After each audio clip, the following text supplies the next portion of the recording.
My name is Джеръми Фантъл. I teach philosophy at the University of Calgary in Alberta, Canada. I'll be talking to you about the value of knowledge, and in particular, a problem with figuring out why it's so good to know things. Intuitively, it seems that knowledge is distinctively valuable. You might call a restaurant to make sure it's open before you leave for dinner. Why? Because you need to know it's open before you spend the 20 minutes it takes to drive across town to get there. Of course, you might hope that the restaurant is open, take the risk of driving across town and find that indeed it is open. You might even have a firm belief that the restaurant is open, be supremely confident that it's open.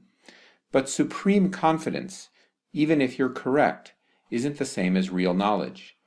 You might always be irrationally, supremely confident that the restaurant you're heading to at some odd hour is open. The one time you're right, you don't have real knowledge, you just got lucky. Knowing that something is true seems more valuable even than luckily true supreme confidence. The question is, why?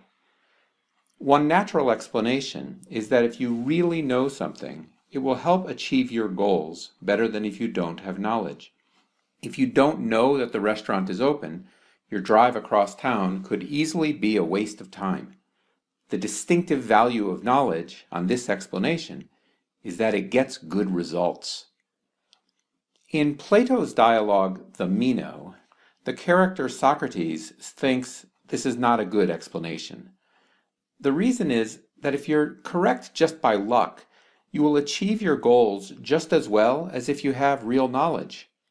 Here's an example that will help show this. Suppose you are a traveler in ancient Greece, and you're trying to get to the city of Larissa. You come to a fork in the road. Unbeknownst to you, the left-hand road is the way to Larissa. You become supremely but irrationally confident that the left-hand road is the way to go. Acting on your supreme confidence, you end up at your destination. You end up at your destination just as surely as if you had walked that road hundreds of times before, and so knew that the left-hand road is the way to Larissa.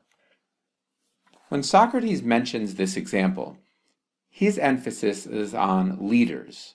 When you follow leaders, leaders with knowledge lead you to success no better than leaders who just are correct by luck.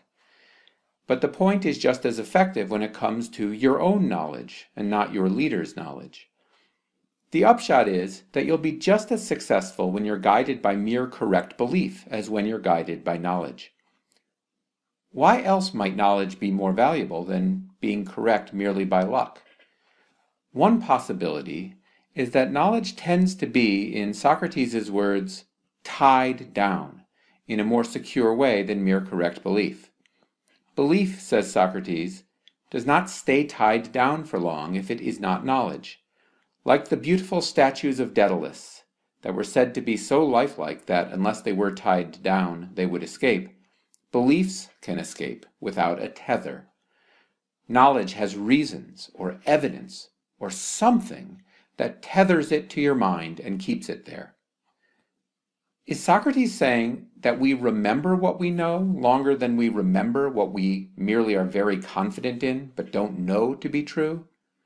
That's hard to make plausible. The world is full of dogmatic, stubbornly held beliefs that are not knowledge. And much knowledge, like knowledge of a rarely used telephone number, doesn't last long at all. It flees from the mind as soon as the number is dialed. A second possible interpretation is suggested by the views of the contemporary philosopher Timothy Williamson. He thinks that knowledge tends to be resistant to misleading counter-evidence.